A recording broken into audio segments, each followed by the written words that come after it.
ইমাদ লম্বা হয়ে শুয়ে পড়েছে। পুতুল বিছানায় গোল হয়ে বসে ইমাদকে দেখে যাচ্ছে।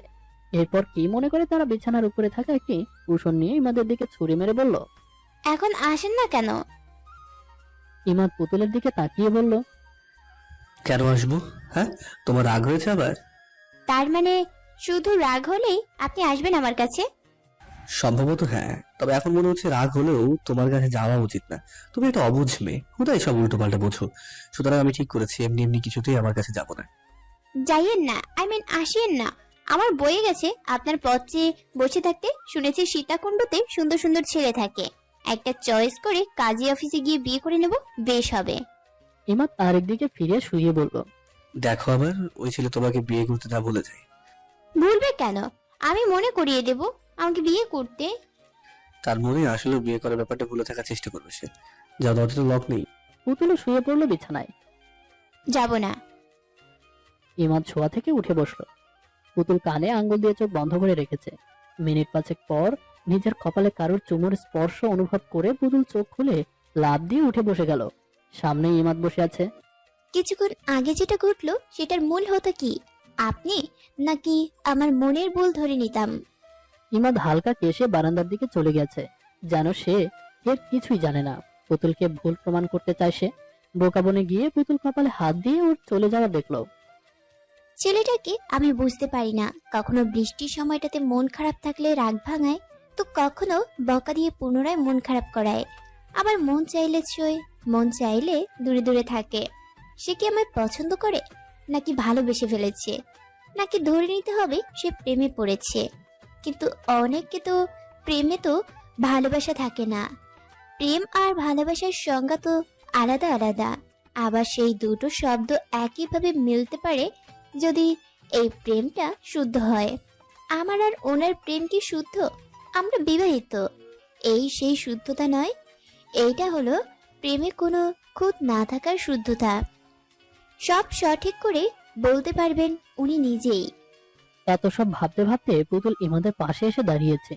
ইমাদ হাতটা রেলিং এর উপরে রেখেছিল। পুতুল হাত রাখলো তার ঠিক পাশে, তবে ছোট আঙ্গুলটাকে ইমাদের আঙ্গুলের সাথে মিশিয়ে। ইমাদ খেয়াল করেছে, তাও চুপ হয়ে আছে।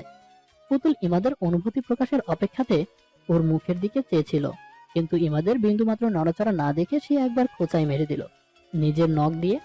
ইমাদ হাতটা সরিয়ে অন্যদিকে ফিরে দাঁড়িয়েছে এবার। পুতুল কোমরে হাত দিয়ে বলল, এই যে। সে কিছু বলছে না দেখে পুতুল এগিয়ে এসে পা উঁচু করে ইমাদের মাথার চুলে মুখটা ডুবিয়ে দৌড়ে চলে গেল। ইমাদ মাথায় হাত দিয়ে পেছনে তাকালো। পুতুল নিরুদ্দেশ। এটা এক প্রকার প্রতিশোধ ছিল নাকি সত্যি সত্যি এটা করতে মন চেয়েছিল তার, সেটা ভেবে মাথায় রেলগাড়ি ঘুরপাক খাচ্ছে ভীষণ। দূর থেকে ক্ষণিকের জন্য একটা হালকা শীতল হাওয়া উড়ে এসে গায়ে লেগে আবার চলে গেল। সেই ভালো লাগাটাকে সুন্দর করে অনুভব করতেই বুঝি হাওয়াটার আগমন ঘটেছে। ইমাদের ঠোঁটের কোণায় হাসি ফুটেছে। মেয়ে মানুষ অল্প কিছু দিয়েই খুশি করতে জানে। তাহলে সেই অল্প কিছু সেই সব মানুষদের কাছে শ্রেষ্ঠ যারা মেয়েটার মূল্য বোঝে। মূল্য বুঝতে বেশি কিছু প্রয়োজন হয় না তো। সেই মেয়েটাকে নিজের মন দিয়ে দেখতে হয়। আমি হয়তো ওকে মন দিয়ে দেখেছি, তাই বুঝিও ছোট ছোট কাজগুলো আমার এত ভালো লাগে। পুতুল ঘড়িতে চোখ রেখে দেখলো বিকাল 4টা বাজে, অথচ তাদের এখন লাঞ্চই করা হয়নি। দুপুরের খাবার না খেলে চলে, কিন্তু যখন মনে আসে দুপুরের খাবার খাওয়া হয়নি, অসম্পূর্ণ রয়ে গেছে, তখন নিজেকে রোগা অসহায় ক্ষুধার্ত মনে হয়। শুকিয়ে যেন কাঠ হয়ে গেলাম ওই রকম। ইমাদকে ডাকবো? না থাক, কিছুক্ষণ আগে যা করেছি তাতে ওনার সামনে যাওয়া ঠিক হবে না মোটেই। গেলাম উনি কি করছেন তার কৈফিয়ত নিতে, আর ফিরে এলাম নিজের মাথায় কৈফিয়ত চেপে। এবার উনি আসবেন আমার থেকে কৈফিয়ত চাইতে। আমি আস্তে একটা গন্ডার, ওই যে কাদায় লুটুপুটি খায় না, ওই গন্ডার আমি। কাকে কি বলছো আমার দাঁত দাঁত চেপে? না, কাউকেই না। কিছু খাবেন না? আমাকে না খাইয়ে রাখতে আপনার ভাল লাগে? ইমাদ আয়নার সামনে দাঁড়িয়ে চুল ঠিক করে ওয়ালেটটা নিতে নিতে বলল, কাল রাতে কম অকত মিনতি করিনি খাবার খাওয়ার জন্য। আগে করা ছিল আমার, যে ইচ্ছে করে খেতে চায় না তাকে কি আর খাওয়ানো যায়? তো আমি এখন খেতে যাচ্ছি, খাবার আনুন, না হলে শ্বশুর মহাশয়কে ফোন করে জানিয়ে দিব। বিচার দেওয়ার হুমকি দিতে হবে না। আমি এমনিতেও খাবারের অর্ডার দিতে যাচ্ছিলাম। এই রুমটাতে একে তো দুজনের সিট আলাদা আলাদা, এরপর দুজনের ঝগড়া লাগলে যে হেল্পলাইনে কল করে শান্তি চাইবো তারও উপায় নেই। মিসিং ল্যান্ডলাইন, সেটা দিয়েও কথা বলে আসবো। তুমি বসে থাকো, মিনি সাইজের টিভিটা চাইলে দেখতে পারো। আমার আসতে তেমন সময় লাগবে বলে তো মনে হচ্ছে না, নিশ্চয়ই ম্যানেজারকে পেয়ে যাবো। পুতুল মাথা নাড়িয়ে রিমোট হাতে নিয়ে বসলো। ইমাদ চলে গিয়েছে। 4:30 বাজছে। ইমাদ আস্তে আস্তে, অবশ্যই এটা পুতুল খেয়াল করেনি, টিভিতে একটা কার্টুন দেখায় মনোযোগ দিয়েছিল সে। কার্টুনটার নাম ডোরা দি এক্সপ্লোরা। ডোরা মেয়েটা দর্শক, কিছু বলা অবধি জিজ্ঞেস করতেই থাকে। তো এই বিষয়টা বিনোদন আকারে নেয় পুতুল। কোনো বাচ্চা হলে স্বাভাবিকভাবে ডোরার সঙ্গে হ্যাঁ হ্যাঁ করতো। পুতুল ছোটবেলায় তেমনটাই করতো। দরজায় নখ শুনতে পেয়ে রিমোট রেখে এসে দরজা খুলল সে। ইমাদের হাতে নেটের ব্যাগে 2টো প্যাকেট, তার সাথে আবার পানির বোতলও আছে। পুতুল ভ্রু কুঁচকে জিজ্ঞেস করলো, খাবার ওরা পাঠাবে না? যে মেনু দেখলাম ওটা তুমি খেতে না আমার জানা আছে, তাই নিজে অন্য হোটেল থেকে কিনে আনলাম। কি মেনু ছিল? আসলে হলো কি, আমাদের কপাল খারাপ।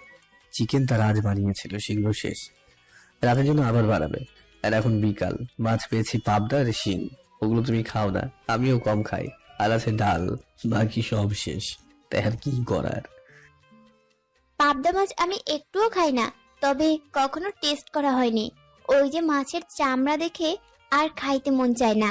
একবার বাসায় মা মধু পাবদা রেঁধেছিল, আমি সেদিন দুপুরে রাতে ডিম ভেজে খেয়েছিলাম। মাকে বলেছিলাম মাছের সঙ্গে আলু দিতে, তাহলে ঝোল আলুই মিলিয়ে খাওয়া যাবে। কিন্তু কে শোনে কার কথা?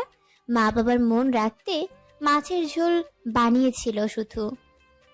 তোমরা এত বড় লোক মানুষ, দুপুরে এক পদ দিয়ে খাও? আরে সাথে ডাল ছিল, তাও কোন ডাল? ফেলেন ডাল। আমার মন চাইছিল বাসা থেকে চলে যাই। সেই তো চলেই গেলা। বসো, এখন সবটা খাবে। না খেয়ে আগের চেয়ে শুকিয়ে গেছো তুমি। আমি শুধু কাল রাতে খাইনি, আপনি না খেয়ে ট্যাগ লাগালেন কেন? তোমার সাথে তর্কে যেতে শক্তি প্রয়োজন, আগে খেয়ে নি, তারপর তোমার লজিক নিয়ে আবার তর্ক শুরু করবো, কেমন? তর্ক কোথায় মনে পড়লো, আমি ক্লাস 10-এ থাকতে স্কুল থেকে তর্ক বিতর্ক অনুষ্ঠানে আমাদের দল জিতেছিল, তাও আমার কারণে। আরে বাহ, দারুণ খবর তো। তাই তো বলি, আমার নিজেকে বিপক্ষ দলের কেন মনে হয় বারবার। এবার খাওয়া শুরু করুন প্লিজ। পুতুল ভেঙচি কেটে খাওয়া শুরু করেছে। ইমাদের খাওয়া ওর আগে শেষ হয়েছিল বলে সে বিশ্রাম নিতে শুয়ে পড়েছে তার বিছানায়। পুতুল হাতটা ধুয়ে এসে ইমাদের গভীর ঘুম দেখে ভাবলো, কিছু কিছু মানুষের জীবন কত সহজ। যখন শুয়ে পড়লো তখন চোখ জুড়ে ঘুম নেমে এলো, আবার যখন উঠতে মন চাইলো চোখ খুলে উঠে বসলো। আর আমাদের দেখো, চোখের পাতা রাতের 10টায় বন্ধ করলেও সেটাতে ঘুমের অ্যাকশন আসতে রাত 1টা-2টা বেজে যায়, মাঝে মাঝে ভোর রাতও হয়ে যায়, আবার সকালে চোখ খুলতে চায় না। এই মানুষটার থেকে কিছু টিপস নিতে হবে, কি করে মন মতো ঘুমানো আর ঘুম থেকে ওঠা যায়। অবশ্য উনি যেমন লোক, সোজা কথায় বলবেন। আমার মতো করে চোখ বন্ধ রাখো, দেখবে ঘুম এসে গেছে। আচ্ছা, একবার করে দেখি কি বলে। পুতুল বিছানা ছেড়ে ফ্লোরে পা রেখে জুতো খুঁজে বের করলো। সেটা পায়ে পরে পা দুটোকে নাড়িয়ে চড়িয়ে ইমাদের বিছানায় গিয়ে আবার ধপাস করে বসে পড়লো, যেন তাকে সোজা হয়ে একবারও দাঁড়াতে হয়নি। বসা অবস্থায় স্থান পরিবর্তন হয়ে গেছে। এমনটা কজনে পারে? শুধু তারাই পারে যারা আমার মতন আলসেমি দলের প্রধান। এই যে আপনি কি ঘুমাচ্ছেন? না, গুনছি কয়টা ভেড়া এলো আর কয়টা ভেড়া গেল। সবেমাত্র নাক ডাকার আওয়াজ পেলাম, ওই যে ফুস ফুরফুস। তোমার বার্মিজ জুতোর সাথে টাইলস এর খসখস আওয়াজ আমার স্বাদের ঘন্টা শেষ করে দিয়েছে পুরো। আমি তো হাঁটলামই না, আওয়াজ পেলেন কি করে? জুতো পায়ে ঢুকিয়ে টাইলস এর সাথে ঘষাঘষি করো নি তুমি? ও সরি, যা বলতে এসেছিলাম, আপনার এরকম হুটহাট ঘুমিয়ে পড়ার টেকনিকটা আমাকে শিখিয়ে দেবেন? ইমাদ চোখ বন্ধ রেখে বলল, আমার মতো করে চোখ বন্ধ রাখো, দেখবে ঘুম এসে গেছে। জানতাম এটাই বলবেন। আর ওভাবে যদি ঘুম আসতো তাহলে মানুষ ডাক্তারের কাছে যেত না, গাদা গাদা ওষুধ খেত না, স্লিপিং পিল ইভেন্ট হতো না, নিব্বানিব্বি ঘুমের ওষুধ খাওয়ার ভয়ে একে অপরকে দেখাতো না। এগুলো তোমাদের জন্য তৈরি হয়েছে। আমার মতন সুস্থ সবল সহজে ঘুমিয়ে পড়া মানুষের জন্য এগুলো আসেনি, বুঝলে? আর এখন কি ঘুমাবার সময়? বিকেল 5টা বাজে, এখন চাইলেও তখন ঘুম আসবে না তোমার। পুতুল কপাল কুঁচকে বলল, তাহলে যে আপনি দিব্যি শান্তিতে ঘুমাচ্ছিলেন, সাথে নাক ডাকাও ফ্রি ছিল। আমার সাথে নিজেকে মেলাবে না। আমি সকালে রুটি খাই 3টার, আরেকটার অর্ধেক। তুমি খাও শুধু অর্ধেক। আমি 11টার দিকে আবার মুড়ি চানাচুর খাই। তুমি সে সময় টই টই করে ঘুরে বেড়াও। আমি দুপুরে 2 প্লেট ভাত খাই, আর তুমি 1 প্লেট একদম মাটিয়ে শুয়ে শুয়ে খাও, বসেও খাও, গড়িয়ে গড়িয়েও খাও, কেঁদে কেঁদেও খাও। আর বিকেলে আর বলতে হবে না। আপনি বোঝাতে চান আমি খাওয়া দাওয়া বেশি বেশি করে করলে ভালো ঘুম হবে? অনেকটা সেটা না, বেশি খাওয়া আবার স্বাস্থ্যের জন্য হানিকারক। যেটা অ্যাকচুয়াল ওয়েট সেটাই খাবে, যতটা তোমার প্রয়োজন। বেশি খেলে তোমাকে ঘুমের রাজ্য থেকে আমি টেনেও ফেলতে পারবো না। মা আমাকে ইচ্ছে মতো বকবে সারাদিন, সেই বকুনিটা শোনার অবস্থা তো থাকবে না তুমি, কারণ তুমি তো সে সময় ঘুমিয়ে যাবে, ঘুমিয়ে যাবে। পুতুল আর ইমাদের সঙ্গে তর্কে যায়নি। একটা কথা মাথায় ভয় জোগাচ্ছে, ইমাদর থেকে বেশি তর্ক জানে না তো। তাহলে ভবিষ্যতে আমার বাচ্চারা কি বলবে? ওরা বলবে বাবা মায়ের চেয়েও ভালো লজিক দিয়ে কথা বলতে জানে। তখন আমি মুখ কোথায় লুকাবো? না না, এটা হতে পারে না। অবশ্য উনি তো তর্কের জন্য আর পুরস্কার পাননি কোনোদিন। আমি তো পেয়েছিলাম। বাসায় কোথায় যেন রেখেছিলাম অ্যাওয়ার্ডটা, মনে আসছে না। ও হ্যাঁ, অ্যাওয়ার্ডটা তো স্যাররা রেখে দিয়েছিল। ইস, এবার ইমাদ আর আমার কথায় তফাৎ রইল না। আমি প্রমাণ করতে পারবো না যে আমি অ্যাওয়ার্ড পেয়েছিলাম। দূর, আমার কথার কোনো প্রমাণ থাকলো না। সেদিন আমার বিপক্ষ দল ছিল আঞ্জুমানের দল। ওর নাম্বারটা যদি পেতাম তাহলে সেদিনের তোলা ছবি পাওয়া যেত। আচ্ছা, এত কিছু না করে কলেজেও তো যেতে পারি, সেখানে নিশ্চয়ই পাবো। Good idea. ছেলে মেয়েদের বিশ্বাস করাতে আমার ওই ছবিই লাগবে। এবার পুতুল ইমাদকে বলল তাকে নিয়ে বাইরে থেকে ঘুরে আসতে। যেখানে ইমাদ যাবে বলেছিল ওগুলোতে কাল ছাড়া যাওয়া সম্ভব হবে না, কারণ এখন রাত হয়ে গেছে। তাই আপাতত হোটেলের সামনের পথটা থেকে ওকে ঘুরিয়ে আনবে বলে ঠিক করলো ইমাদ। ফাঁকা রোড ভেবে ঘুরতে এসেছিল দুজনে। এখন মনে হচ্ছে বিশ্বের বৃহত্তম মাছ বাজারে তাদের আগমন ঘটেছে। এত এত মানুষ দেখে পুতুল রগে কটমট করতে করতে ইমাদকে এই নিয়ে 24 বার দেখলো। ইমাদ চমকিত চোখে পুরো বাজার দেখছে, ভেবেছিল কি আর হয়ে গেল কি। পুতুল এবার ওর সামনে দাঁড়িয়ে বলল, এই আপনার সরু মেঠো পথ, আমাকে নিয়ে মজা করতে এসেছেন? ইমাদ মাথা চুলকে বলল, মজাই তো ঘুরতে এসেছি হাওয়া খেতে। মাছ বাজারে আমাকে হাওয়া খাওয়াতে এনেছেন আপনি? তুমি বিশ্বাস করো, এখানে আমি মানুষদের সমাগম একেবারে দেখিনি, তাই তো নিয়ে এলাম। আমার কি দোষ বলো? আমি কিছু জানি না। আপনি এখন আমাকে একটা সুন্দর জায়গা থেকে ঘুরিয়ে আনবেন, তা না হলে আজ আপনার একদিন কি আমার 14-15 দিন লাগে। ইমাদ পড়েছে মহা ঝামেলায়। নিজেকে নিজেরই বিশ্বাস হচ্ছে না। কিছুক্ষণ আগে দেখে যাওয়া ফাঁকা নির্জন রোডটাতে কিনা এখন মানুষ ধরছে না, উপচে পড়ছে। চমকিত চোখ তার এবার গোল গোল হয়ে গেল। মুখে মিষ্টি হাসি দিয়ে সে পুতুলের দিকে তাকালো। পুতুল এতক্ষণ ওর জবাবের আশায় চেয়েছিল। বলছি কি, মাছ বাজার এসে যখন পড়েছি তখন আমাদের উচিত এটাকে এনজয় করা। যে পরিস্থিতিতে মানুষ পড়ুক না কেন, তাকে সেটা উপভোগ করা উচিত। উপভোগ করারও একটা লিমিট থাকে। আপনি আমাকে সীতাকুণ্ড কাঁচা বাজারেই নিয়ে এলেন। কেমন হাজবেন্ড আপনি? ইমাদ চোরের মতন দুপা সরে দাঁড়িয়ে পথচারী একজনকে থামালো। এরপর ফিসফিস করে জিজ্ঞেস করলো, এখানে আশেপাশে ঘোরার কোনো জায়গা আছে কিনা? 15-10 মিনিটের জন্য ঘুরে মন ভালো হবে এমন। এখানে একটু পৌঁছালেই সুন্দরবন কুরিয়ার সার্ভিসের অফিস পড়বে। সেটার ঠিক বিপরীত পাশে একটা বিরাট দিঘি আছে, সেটার নাম লাল দিঘি। ইমাদ লোকটাকে ধন্যবাদ জানিয়ে পুতুলের কাছে ফিরে এলো।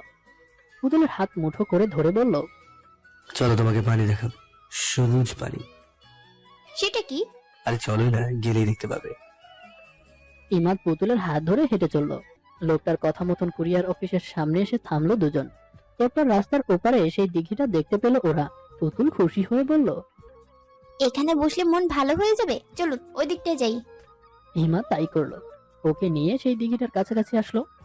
পুতুল একটা সুবিধা মতন জায়গায় দেখে বসেছে। ইমাদ পাশের একজন ঝালমুড়িওয়ালা থেকে ঝালমুড়ি আনতে গিয়েছে।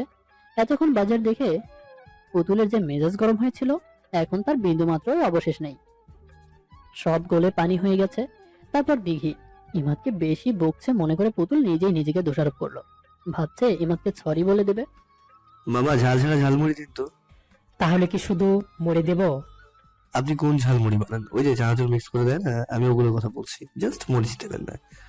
আমার ঝালমুড়িতে কাঁচা মরিচ, সরিষা তেল, পেঁয়াজের সাথে মুড়ি দিই। তো মরিচ বাদ দিলে সরিষা মেখে পেঁয়াজ সহ মুড়ি দেবো নাকি? ও মা, এটা আবার কেমন ঝালমুড়ি? আচ্ছা, মরিচ ছাড়া শুধু সর্ষে তেল পেঁয়াজ মেখে মুড়ি দেন, কি আর করার? মামা স্টিলের একটা ছোট্ট বক্সের ভেতর মুড়ি আর সর্ষের তেল পেঁয়াজ দিয়ে ঢাকনা আটকে নাড়লেন। 2 মিনিট ধরে তারপর কাগজের কোণ বানিয়ে তাতে মুড়ি ভরে ইমাদের হাতে ধরিয়ে দিলেন। ইমাদ 20 টাকার নোট দিয়ে চলে আসলো। পুতুল যে খাওয়া খায় তার 10 টাকার না নিয়ে 20 টাকারে নিলে সে। পুতুলের সামনে ধরে বলল, না, ঝাল ছাড়া ঝালমুড়ি। এত সাদা কেন? চানাচুর নেই? জানি না, ইমাম অন্য রেসিপি ফলো করেন, খেয়ে দেখো কেমন। পুতুল মুখে দিয়ে চিবোচ্ছে। প্রথমে সর্ষের ঝাঁজ, পেঁয়াজের কাঁচা স্বাদ, মুড়ির কড়মড়ে আওয়াজে বেশ লাগলেও পরে যখন ঝাঁঝে চোখের পানি এলো তখন সে হাতের ঝালমুড়িটা ইমাদের হাতে ধরিয়ে দিল। এরপর হাতের উল্টো পিঠ দিয়ে নাক মুছতে মুছতে পুতুল বলল, আমার সর্দি হয়নি, আপনি আমাকে এত সর্ষে মাখিয়ে এটা কি খাওয়ালেন? ঝাঁঝের চোটে মনে হয় মরে যাব। ছোটবেলায় সর্দি বেশি হতো বলে মা সর্ষের তেল মেখে মুড়ি খাওয়াতো, সর্দিও চলে যেত। আর এখন সর্দি হয়নি, তাও খেতে হচ্ছে। আমি ভাবলাম পেঁয়াজ দিয়েছে যখন হয়তো ভালোই হবে। ভালো তো অবশ্যই, বেশ মজার, শুধু ঝাঁজটা বেশি, মনে হয় সর্ষে বেশি পড়ে গেছে। ইমাদ গালে হাত দিয়ে বলল, ও আচ্ছা আচ্ছা, এবার বুঝলাম। হয়তো মরিচ দিলে সর্ষে আর মরিচে কাটাকাটি হতো, আর টেস্টও ভিন্ন হতো। তাই তো বলি ঝালমুড়িতে মানুষ ঝাল খায় না কেন। আর ঝাল তো হলো মেন, তাই না নাম ঝালমুড়ি। পুতুল ছো মেরে ঝালমুড়ি ওর হাত থেকে নিয়ে বলল, দূরে দোকান দেখা যায়, আমার জন্য মিরিন্ডা 1 বোতল আনেন যান, সাথে আইসক্রিমও আনবেন। সদাইপাতি কিছু করতে জানেন না, আপনি একেবারে আপনার বাবার মতন হয়েছেন। আমার বাবা আবার কি করলো? বাবা বুঝি সদাই করতে জানে না? কথা সত্য, কিন্তু তুমি জানলে কি করে? ডিম আনতো হাতে করে, আমি একবার দেখেছিলাম। হাতে করে ডিম আনা, তাও পলিথিন ছাড়া। একবার ভাঙলে 9 টাকা লস। এটা দেখেই বোঝা যায় সদাই করতে মানুষটি পটু নাকি একেবারে কাঁচা হাত। আমরা দুজন থাকতাম বাসায়, দিনে 2টো ডিম লাগতো, আবার মাঝে মাঝে লাগতোই না যদি সকালে ভালো নাস্তা রেডি হতো। তাই ডিম কম খাওয়া হতো অনেক সময়। এই জন্য বাবা সচরাচর একসাথে বেশি ডিম কিনতেন না। জানোই তো, ফ্রিজে ডিম বেশি থাকলে পানিতে ভাসমান হয়ে যায়। তাই 2-4টে করে কিনতো আব্বু। সাদিকের দোকানে পলিথিন প্রায় সময় পাওয়া যায় না বলে বাবা হাতে করে ডিম আনতেন। এবার বড় দোষকার আপনার? আমি আবার কি করলাম? আপনার বাবা যখন ওই দোকানের উদ্দেশ্যে যেতেন আর আপনি জানতেন ওই দোকানে জীবনেও পলিথিন পাওয়া যায় না, তখন আপনি বাসা থেকে একটা পলিথিন বা ব্যাগ দিতে পারতেন না? বেকুব কোথাকার। শোনো, বাবা কখনো বলে যেতেন না যে উনি বাজারে যাচ্ছেন। ধরো ফ্রেন্ডের সাথে আড্ডা জমাতে গেলেও আসার সময় টুকটাক বাজার করে আনলেন, সেরকম। হইছে, এবার গিয়ে যা বলছি আনেন, আমার নাকের পানি আটকাচ্ছে না। সাথে টিস্যু আনবো? না থাক, সেই দয়া করতে হবে না। আপনার অ্যাশ কালারের শার্ট আছে না, ওইটাতে মুছবো, দেখতে খুব ভালো লাগবে। ইয়াক, খবিশ। এই খবিশে আপনার সারা জীবন সহ্য করতে হবে, ভাবতেই আমার সেই লেভেলের ভাল লাগছে। ইমাদ যেতে যেতে বলল, এই খবিশটা টিস্যু দিয়ে মুড়িয়ে আজীবন রাখবো। তার খবিশগিরি তার কাছেই থাকুক, আর আমার ওয়াইফ হয়ে আমার কাছেই থাকুক। কথাটা শুনে পুতুলের মুখে হাসি ফুটেছে। সন্ধ্যার অল্প বাতাসে তার শুষ্ক চুলগুলো একবার দুলে উঠেছে। মুচকি হেসে চুলগুলোকে কানের পেছনে গুজে দিয়ে সে ইমাদকে চলে যেতে দেখলো। শার্টের নাক মোছার কথা মজা করেই বলেছিল। ইমাদের কিছু কিছু কথা সত্যি মন কেড়ে যায়। কিছুক্ষণ পর ইমাদ আবারও ফিরে আসলো, সাথে করে ম্যারিন্ডা, টিস্যু আর আইসক্রিম। এবার নিজের জন্যও একটা এনেছে। এরপর পুতুলের পাশে বসে বলল, নাও, ঠান্ডা খেয়ে তোমার নাকের কাঁদানি গ্যাস দূর করো। এমন ঝালমুড়ি জীবনে খাইনি আমি, একেবারে কাঁদিয়েই ছাড়লো তোমায়। জলদি নাও, গলে যাবে। পুতুল ইমাদের হাত থেকে আইসক্রিম নিয়ে বলল, আপনার মাকে ফোন দিবেন না? আমি দিব না, তুমি দিবে? কেন জানেন তো, আমি কল করলে আপনার আম্মু রেগে যাবেন। আমাকে তো এখনো মেনে নেননি। ভুল বলে, মা তোমায় মেনে নিয়েছে। আর শুধু যে মেনে নিয়েছে সেটা মাতে তার কষ্ট হচ্ছে। মা কাল তোমাকে সান্ত্বনা দিয়েছিল, মনে আছে? তুমি কল করবে, আমি বলছি। পুতুল মাথা নাড়িয়ে ঢোক গিলল। ইমাদের মাকেও খুব ভয় পায়। ওনাকে দেখলেই মনে হয় এই বুঝি উনি আমায় ধরে টুপ করে গিলে খেয়ে ফেলবেন। তার এই রণচণ্ডীর রূপ কবে যে বদলাবে, আর আমারও ওই বাসায় থাকতে ভয় দূর হবে। ভালো কথা মনে পড়লো। আচ্ছা শোনেন, আমরা এখান থেকে সোজা কোথায় যাব? কিন্তু কেন? ওই যে মা পুরোপুরি এসব কিছু নেয়নি, তারপর মা নিজে এসে আমাদের নিয়ে যাবে, শুধু সময়ের অপেক্ষা। পুতুলের মুখে হাসি ফুটলো। হেসে হেসে সে নিজের আইসক্রিমটা উঁচু করে ধরতে ইমাদের গালে লাগিয়ে দিল। ইমাদ কপাল কুঁচকে বলল, এত খুশি? ইস, একদম দেখতে পাইনি। এ নিন টিস্যু, মুছে ফেলুন। আপনাকে দেখতে একেবারে একেবারে উল্লুকের মতন লাগছে, মাইন্ড খেয়েন না। আচ্ছা, আমি মুছে দিচ্ছি। আসলে এত খুশি হয়েছি বলে বুঝাতে পারবো না। আমাকে নিয়ে আলাদা বাসায় থাকাতে খুশি তুমি? মোটেও না।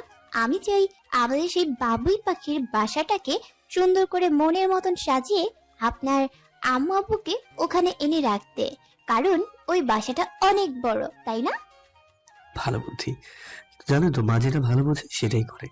এখন যদি শোনে তোমার ভাবনা এমন, তাহলে রেগে আগুন হয়ে যাবে, কিছুতেই এর ভালো দিকের দিকে নজর দেবে না। তাহলে আর কি করার, আপনার ওই ছোট্ট বাসাতেই থাকবো। আমার বাস বাজ? ওই বাঁচা মারার প্রসঙ্গ কিছু না, এই আর কি, এটাই বলছিলাম। আমার কেন যেন মনে হলো তোমার এই বাজ দিয়ে বাচ্চা বলা ধরছিলে, বাচ্চা মরা না। পুতুলের কাশি উঠে গেল। গলা ঠিক করে সে বলল, খালি নেগেটিভ চিন্তা ভাবনা আপনার। আমি ওইসব ভাবতে যাব কেন? আন্দাজে বললেই হলো নাকি? সেটাই, একটা বাচ্চা কেন আর একটা বাচ্চাকে নিজেকে নিয়ে ভাবতে যাবে? সে তো বড়দের নিয়ে ভাববে, বড়দের মতন হতে চাইবে। সে উইশ করবে যেন সে জলদি বড় হয়ে যায়, আরো কত কি। পুতুল ভ্রুকুচকে ইমাদের মুখটা দেখছে। আসলে সে বাচ্চা কাচ্চা বলতে গিয়ে আটকে পড়েছিল। ইমাদ পরে ওকে নিয়ে হাসাহাসি করবে বলে তাই ভেবে কথা কেটে দিয়েছিল সে, কিন্তু তাও করে লাভ হলো না। ইমাদ বুঝে গিয়ে এখন কথার রস বের করছে। আজব লোক একটা। মুখ দিয়ে দু শব্দ বের করলেও তার থেকে ডজন খানেক সংজ্ঞা বের করে পেশ করতেই থাকে। কিছু বলাও দোষ হয়ে যায় তখন। চল যাই, হোটেলে ফিরে মায়ের সঙ্গে কথা বলবে, তারপর বাবার সঙ্গেও। বাবা কিন্তু তুমি অনেক সাপোর্ট করে। জানি। এই তো আসার সময় সকালে তার পছন্দের স্ট্রবেরি মিল্কশেক বানিয়ে ফ্রিজে রেখে এসেছি। অপনাশ করেছো। কেন? মানে বুঝলাম না। আপনার বাবার আমার প্রতি টান দেখে আমি খুশি হয়ে স্ট্রবেরি মিল্কশেক বানিয়ে দিলাম, তাতে সর্বনাশ হলো কি করে? সর্বনাশ সেখানে না, অন্যখানে। বাবা ফ্রিজে কিছু খেলেই শরীর খারাপ করে, আর মা সব সময় বাবাকে ফ্রিজে খাবার না খাওয়ার জন্য বকতেই থাকে। এখন যদি জানি তুমি বাবার জন্য মিল্কশেক রেখে এসেছো, আর বাবা এতক্ষণ সেটা সাবারও করে নিয়েছে, তাহলে তুমি শেষ। কল করে এক গাদা বকা আমার উপর দিয়ে তোমায় শোনাবে। পুতুল অসহায়ের মতন চেয়ে আছে ইমাদের দিকে। ইমাদের কথাতে বিষয়টা হালকা পাতলা মনে হলেও তার কাছে এটা অনেক বড় একটা বিষয়। ইস, কি হবে এখন? তার উপর উনি আমাকে বলেছেন কল করার জন্য। আজকে বকুনি খেয়ে ঘুমাতে যেতে হবে মনে হচ্ছে। চলো এখন, মায়ের সাথে কথা বলতে হবে তো। আমি বরং আগে কথা বলে নেবো, তারপর তুমি বলবে, ঠিক আছে? রাগ থাকলে আমার উপর দিয়েই ছাড়ুক। পুতুল কিছুটা ভয় থেকে বাঁচলো, না হলে এতক্ষণ দম আটকে যাবার মতন হাল হয়েছিল তার। হোটেল ফিরে ইমাদ মাকে ফোন করেছে। মা ভালো আছো? আমরা বিকেলে এসে পৌঁছেছি। ভালো। বাবা কোথায়? কি করছো তোমরা? ফ্রিজে একটা মিল্কশেক পেলাম, সেটা খাচ্ছি। আর উনি আমার সামনেই। বুঝলাম না, তোর বাবা আর চোখে 32 বার তাকালো আমার দিকে, যেন মিল্কশেকটা তার। আমি তার ভাগের খাবার খাচ্ছি। মনে হয় এটা তোর বউ বানিয়েছে, কারণ বাসায় তো আর কেউ নেই যেটা বানাবে। তুই তো মিল্কশেক বানাতে পারিস না, বানালে মনে হয় পানির সঙ্গে দুধ। পুতুল কপাল কুঁচকে জিজ্ঞাসা চোখে ইমাদের উত্তরের আশায় বসে আছে। ইমাদ যদি চোখ বড় করে তাহলে সে ধরে নেবে মিসেস রৌনক রণচণ্ডী রূপ ধারণ করেছে, কিন্তু ইমাদ তা করছে না দেখে পুতুল ভাবলো হয়তো এখনো সেই প্রসঙ্গে কথা ওঠেনি। ইমাদ কান থেকে ফোন নিয়ে পুতুলকে ধরিয়ে দিল হুট করে। পুতুল ঢোক গেলে সালাম দিয়ে চুপ করে থাকলো। অনিচ্ছা থাকার পরেও ইমাদের মা কথা বললেন, সালাম নিয়ে তিনিও চুপ করে থাকলেন। পুতুল আস্তে করে বলল, ভালো আছেন? রাতের খাবার খেয়েছেন? সব হয়েছে। আমরা তো দেরি করি না। বাবা খেয়েছেন? হ্যাঁ, খেয়েছি। আচ্ছা শোনো, ওই মিল্কশেক। মা, আমাকে প্লিজ মাফ করে দেন। আমি আসলে বলছিলাম মিল্কশেকটা ভালো হয়েছে। থ্যাঙ্কস। কিন্তু তুমি মদ চাচ্ছ কেন? পুতুল চোখ বড় করে ইমাদের দিকে তাকালো। ইমাদ দাঁত কেলিয়ে আছে ওর দিকে। পুতুল খুশি হয়ে বলল, ওয়েলকাম। বাড়ি এসে আবার বানিয়ে খাওয়াবো। পুরোপুরি সোনাই সোহাগা হয়নি, চিনি বেশি দিয়ে ফেলেছো, এরপর কম দিবে।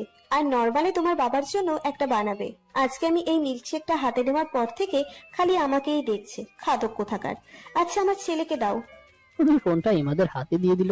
ইমাদ কানে ধরতেই মা বললেন, তেল মশলা জাতীয় খাবার কম খাবে, চিকেন বিফ এসব বাদ দিয়ে মাছ জাতীয় খাবার খাবে। ইমাদ ঠিক আছে বলে ফোন রাখলো। পুতুল খুশিতে পুরো রুমটায় হাত লম্বা করে গোল গোল ঘুরছে। ইমাদ হাত বাজ করে বিছানায় হেলান দিয়ে বলল, সামান্য কমপ্লিমেন্টে এই অবস্থা? যেদিন মা তোমায় ঘুমটা পড়িয়ে বরণ করে নেবে সেদিন জানি কি হয়, দেখার অপেক্ষা করছি। সেটাও কাছে চলে এসেছে। সারাদিন মিল্কশেক খাওয়াবো ধরে, পটে যাবে। আরো যা পারি সব বানিয়ে খাওয়াবো নাকে। তার ছেলের যত্ন করো আগে। দেখেছো আমার মাথার মাঝখানে একটা পাকা চুল উঠেছে, এজন্য খবর রাখো না, সারাদিন শ্বশুর শাশুড়ি করেই বেড়াও। বুঝলাম না, আপনার এত কম বয়সে চুল পাকলো কি করে? যারা অল্পতে রেগে যায় তাদের মাথার চুল জলদি পেকে যায়। আপনি অল্পতে রাগেন না, পরিস্থিতি অনুযায়ী রাগেন আর আমাকে বকেন। এখন বসো, চুলটা তুলে ফেলো। আয়নার সামনে দাঁড়ালে এই চুলটা নতুন আসে সবার আগে। আহারে আমি বুড়া হয়ে গেলাম। পুতুল ফোনের ফ্ল্যাশ অন করে হাঁটু গেড়ে বিছানায় বসে ইমাদের মাথার চুলে হাত দিয়ে সাদা চুলটা খুঁজছে। ভাল লাগছে, চুল টেনে দিতে পারো যদি বিরক্ত রাখো। আপনার চুলে কি শ্যাম্পু দেন বলুন তো? আমার তো হিংসা হচ্ছে। আমি সাবান দিই। কি সাবান? কোনোদিন লাইফবয়, কোনোদিন ডেটল, কোনোদিন বাবা যেটা কিনে আনে। আমরা এমন বাছাবাছি করি না, বুঝলে। পেয়ে গেলাম সাদা চুল। ছোটবেলায় নানার সাদা চুল খুঁজে তুলে দিলে একটা সাদা চুলে 1 টাকা করে দিত আমায়। আপনি আমায় 1 টাকার কয়েন দিয়েন, প্রাণ ম্যাঙ্গো চকলেট খাবো। আচ্ছা বেশ, 1 বক্স দেবো না হয়। আচ্ছা এক মিনিট, ওই সময় তুমি আমার মাথার চুল মুখ গুজে আবার ভোর দৌড়ে দিয়ে পালিয়েছিলে কেন? পুতুল গোল হয়ে বসে বলল, তাহলে আমিও জানতে চাই, আমি যখন চোখ বন্ধ করে শুয়েছিলাম আমার কপালে চুমু এঁকেছিল কে? ইমাদের এবার গিল্টি ফিল হচ্ছে। সে উঠে চলে যেতে নিতেই পুতুল হাতটা ধরে আটকালো ওকে। উত্তর ছাড়া যেতে দিব না। রাতের খাবার এনে? পুতুল মুখ বাঁকা করে হাত ছেড়ে দিয়েছে। ইমাদ চলে গেছে রুম থেকে। মন খারাপ করে পুতুল টিভি চালালো। টিভিতে কার্টুন দেখার বদলে পুতুল দেখছে একটা রোমান্টিক হিন্দি মুভি, যার নাম হলো বিবাহ। অনেক পুরনো ছবিটা, তবে কাহিনী আর নায়ক নায়িকার অভিনয় ছিল অসাধারণ। পুতুল যখন মুভিটা দেখা শুরু করেছিল তখন মুভিটা সবেমাত্র শুরু হয়েছে। নায়িকার সাথে এখনো নায়কের দেখাই হয়নি। টান টান উত্তেজনা, বালিশ কোলে নিয়ে পুতুল মনোযোগ সহকারে দেখছে। নায়ক নায়িকার প্রথমবার একে অপরকে দেখাটা অনেক স্পেশাল হয়। ইমাদ এসেছে 5 মিনিট পর। পুতুল এখনো খেয়ালই করলো না সেটা। ইমাদ ভেবেছিল পুতুল বুঝি একটু রোমান্টিক হয়ে বসে থাকবে তার অপেক্ষায়, কিন্তু তা না করে উল্টো সে অন্যদিকে মন দিয়ে বসে আছে। ইমাদ খাবারের প্যাকেট টেবিলের উপর রেখে পুতুলের দিকে তাকাতেই বিছানা অন্যটায় গিয়ে বসলো। বিজ্ঞাপন আসার পর পুতুলের মাথায় আসলো ইমাদের কথা। সঙ্গে সঙ্গে সে পাশে ফিরে তাকিয়ে দেখলো ইমাদ গালটাকে চাল কুমড়ো বানিয়ে টিভির দিকে চেয়ে আছে। পুতুল বুঝেছে ঠিক কি কারণে ইমাদের গালের অমন হাল। সে তার বিছানা থেকে নেমে ইমাদের পাশে গিয়ে বসলো। ইমাদ হালকা সরে বসেছে। পুতুল আরেকটু ঘেসে বসলো। ইমাদ আবারও সরতে যেতেই পুতুল হাতের নখ দিয়ে থামছে ওর হাতটা ধরে বলল, ডং করেন অনেক বেশি। এসে যখন দেখলেন আমি টিভি দেখছি, আমাকে নাম ধরে ডাকা যেত না? আবার গাল ফুলিয়েও রেখেছে। আমি কেন ডাকতে যাবো? তোমার কাণ্ডজ্ঞান নেই? না নেই। তাহলে অর্জন করো। পুতুল নিচের ঠোঁট উল্টে বলল, কি করে? বাহিরের ব্যস্ত পথটার মানুষের সমাগম রাত যত হচ্ছে ততই বাড়ছে। কোলাহল থাকলেও এই হোটেলের রুম অব্দি বাইরের এত যানবাহনের আওয়াজ আসে না। মাথার উপরে ফ্যান চলছে মধ্যগতিতে। আর পুতুল বোকার মতন ইমাদের জবাবের আশায় বসে আছে। ইমাদ দেখলো গাল ফুলিয়ে রেখেও লাভ নেই। পুতুলকে উত্তর না দিলে সে 1 পাও নড়বে না। এদিকে পুতুলের কোনো কথার উত্তর দিতে গেলে গায়ে হিম ধরে লজ্জা কাজ করে। আগে কখনো একটা মেয়ের সঙ্গে এসব আলাপে জমায়নি। সিনথিয়ার সাথে তো একদমই না। তার কাছে এটা একেবারে নতুন। তার আর পুতুলের এক প্রকার অ্যারেঞ্জ ম্যারেজই হয়েছিল। দুজন দুজনকে বিয়ের পরে ভালো করে জানছে। পুতুল হাত দিয়ে চুটকি মেরে বলল, কি হলো, জবাব দিবেন না নাকি গুগলু করতে হবে? অর্জন করবো মানে কোন পরিস্থিতি তোমাকে কেমন ব্যবহার করতে হবে সেটা বুঝিয়েছি। সেটা যদি না জানো তার মানে তোমার কাণ্ডজ্ঞান নেই, শূন্য। তো আপনি যে এখন খাবার নিয়ে ঢুকলেন, আমার কি আপনার হাত থেকে খাবারের প্লেটটা নেওয়া উচিত ছিল? বাচ্চাদের মতো কথা বলবো না একদম। কেন বলবো না? আমাকে যখন বাচ্চা বলেন তখন আমার বাচ্চা বাচ্চা কথাগুলোকে আপনাকে সইতে হবে। যদি সইতে না পারেন তাহলে আর কোনোদিন বাচ্চা বলবেন না। আমি মোটেও বাচ্চা না। তো তুমি বলো, তো তোমার কাণ্ডজ্ঞান নেই কেন সেটা বলো আগে। কে বলেছে আমি বড়? আমি হলাম মাঝারি ছোট বড়। আপনি যদি এটা না বুঝেন তার মানে আপনারও কাণ্ডজ্ঞান নেই।